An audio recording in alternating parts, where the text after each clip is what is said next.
Hello everyone, Charles Watts here, the Arsenal correspondent at Goal, joining you on Saturday. I hope you guys are going to have a great weekend. If you're over here in the UK, sun's out, go out, enjoy yourselves. Football tonight as well, if you're interested. England obviously in action. Will we see Bukayo Saka playing again? We'll wait and see. They take on Italy at Molineux, I think it is, tonight at Wolves. So some Arsenal interest to keep an eye on these internationals. Still so mad that these internationals are going on. Arsenal are back in 16 days. The players are going to be back in Colney. Obviously not the players who have been involved in this international period. But it just seems utterly mad. The season finished ages ago. Why are players still playing international football this deep into the summer? I just can't get my head around it. Just seems utterly mad, and there's still games to go after this one as well. But yeah, obviously the Arsenal players who have been involved in these internationals, they will be given an extended time off. They won't be going back on June the 27th. I spoke about it in a video the other day. I think they get another extra week, and then basically will come back in time to fly off to the United States a week later. But I just don't get it. This international period's just gone on so long. With the World Cup to come as well, you're just thinking, give the players a break this summer. But you know, who am I to say that? I'm not the guy who makes up the rules when it comes to football and schedules, but it just seems madness. I mean, Emile Smith-Rowe playing for the under-21s this summer. What is that about? Just so crazy. I know he played well the other day, set up a goal for Balogun, but he's been half fit for the last 5 months. I don't think any player in the Arsenal squad needed a break more this summer than Emile Smith-Rowe, and yet he's been chucked in the under-21s when he's already established himself as a senior international in the last few months. Anyway, I'm going totally off kilter. I don't know why I've started rambling on this, so apologies for that, the start of this video. What I do want to talk about in this video is a little bit of transfer news that I didn't bring you yesterday, that emerged afterwards, after yesterday's video was first reported by the excellent Sam Dean from The Telegraph. If you don't follow Sam on social media, then get over there and give him a follow. You'll find him just by searching him. Excellent Arsenal reporter, works for the Telegraph, does other stuff as well as just Arsenal, but excellent reporter. He broke the news yesterday that Arsenal are interested in Leeds winger, attacker, forward, whatever you want to describe him as, Raphinha.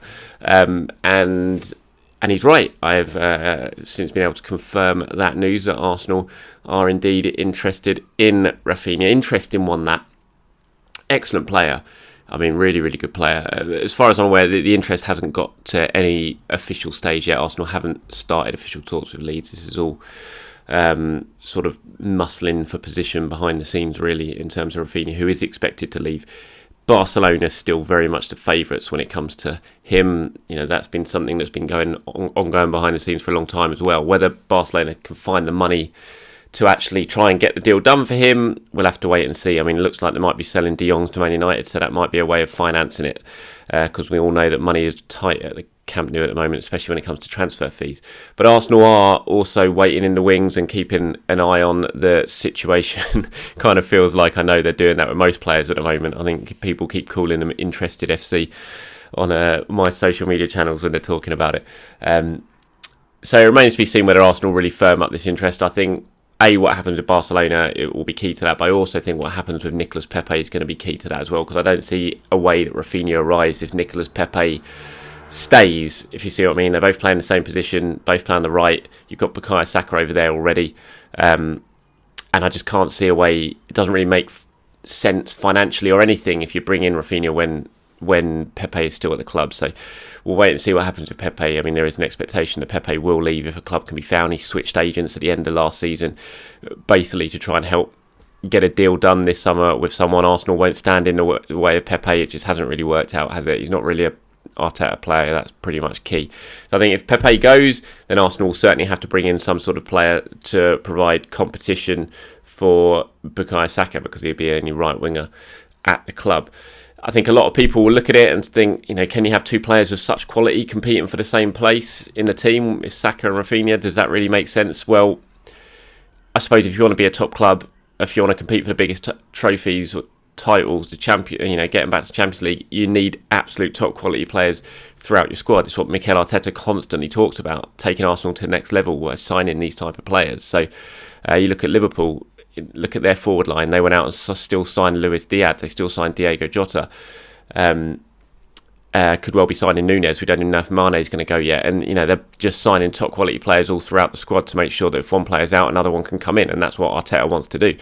So I absolutely wouldn't be against this move if it came. You can also, the players like Saka and Raphinha are good enough to play in different positions as well. It doesn't have to be just rigid on the right-hand side of the attack. And I really like him. I think he's got something about him. I think he's got a nastiness to his game as well, which I really like. It sometimes does boil over a little bit. We saw it towards the end of last season when emotions were running high with Leeds sort of battling against relegation.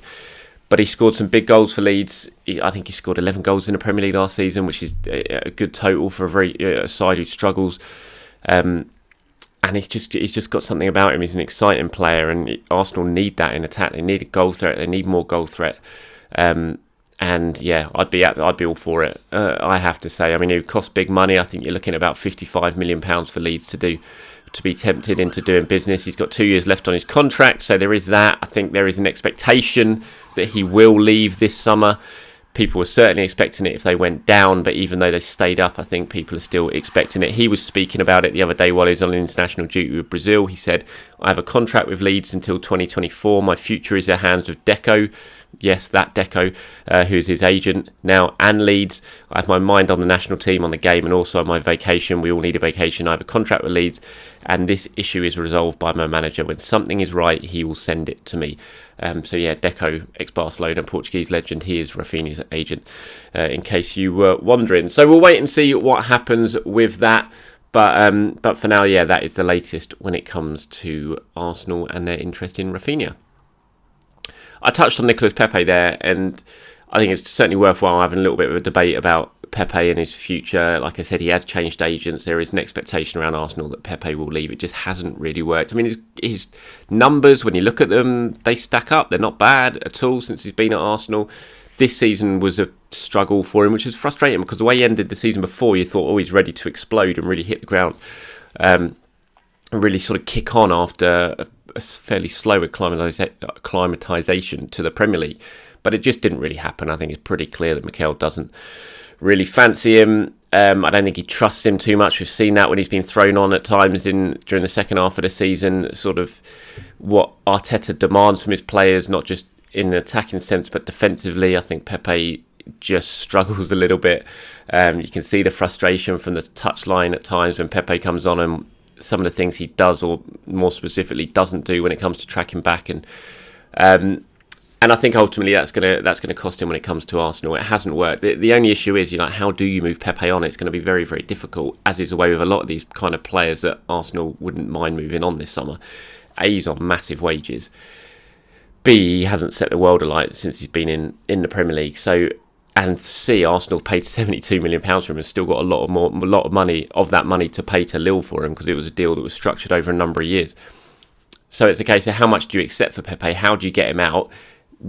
Is there a market for him? Which, I mean, looks difficult at the moment when you look at potential clubs where Pepe could go. And if there is a market for him, are any of those clubs going to be willing to pay the wages that he's on at Arsenal? And is he going to be willing to take a massive, massive pay cut? And this is just a problem with so many of Arsenal's players that they want to move on. They're just very difficult to move. But you would hope that something will be done. There will be a solution found when it comes to Pepe, because he needs to move on. I think Arsenal definitely need to move him on, because then they can bring in another player who Arteta really trusts.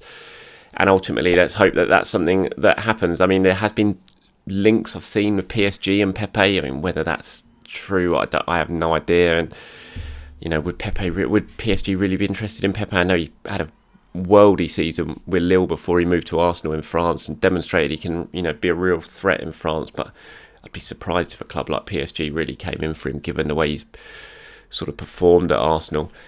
There was talk of, I think, slight rumours of Newcastle at one point. I mean, those have gone away. So, like I said, the market just doesn't look massive when it comes to a player who Arsenal spent £72 million on 3 years ago.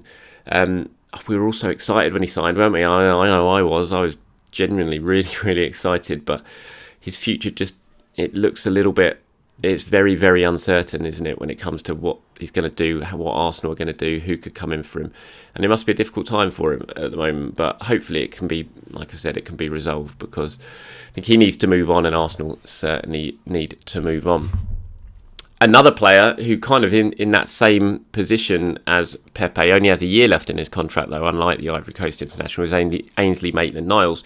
Interesting story from John Cross over at the Mirror yesterday. I retweeted it this morning, so go and have a look at it on my socials if you haven't seen it. But he's written an exclusive that Nottingham Forest are in for Ainsley Maitland-Niles. Now, Ainsley obviously spent the second half of last season at Roma. I think everyone was hoping for a successful loan period there in Roma to make that move permanent this summer. It didn't really happen. He didn't nail down a spot in Jose Mourinho's side. Started off, underperformed a little bit, and soon was kind of a bit part player towards the end of the season. And they're not going to make, Roma aren't going to make that move permanent this summer. So Ainsley needs to find somewhere to move on. He's only got a year left in his contract. Arsenal absolutely won't stand in his way now, for him to go.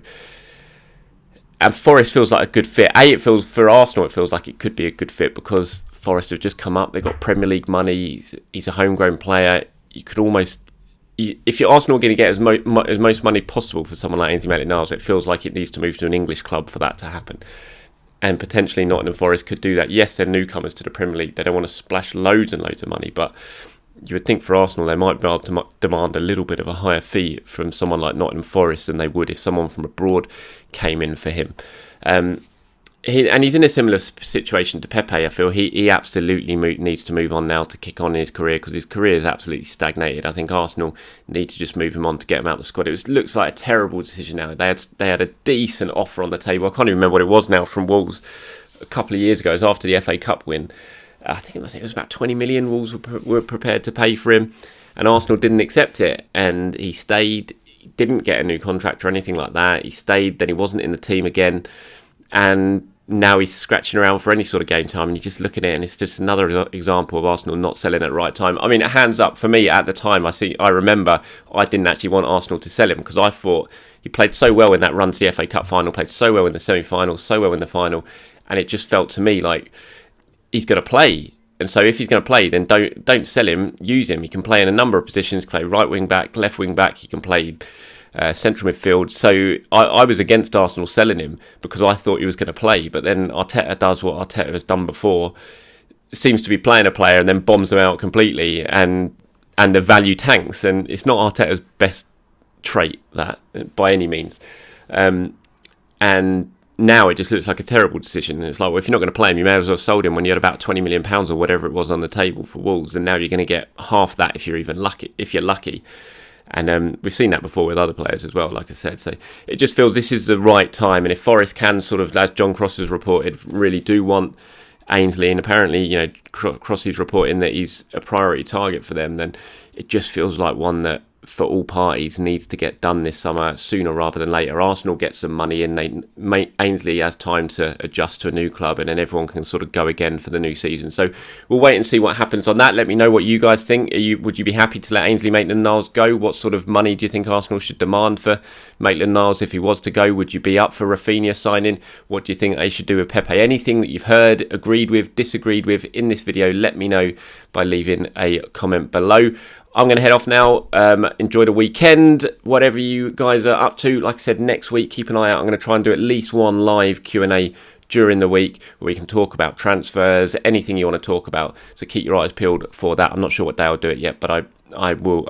It's in my mind to do it at some point this week. So keep your eyes peeled for that. Obviously, fixtures come out next week as well, which always makes the new season feel a little bit closer because we'll get to see who Arsenal will be playing and when. That is on Thursday morning, 9 a.m. I think they get released.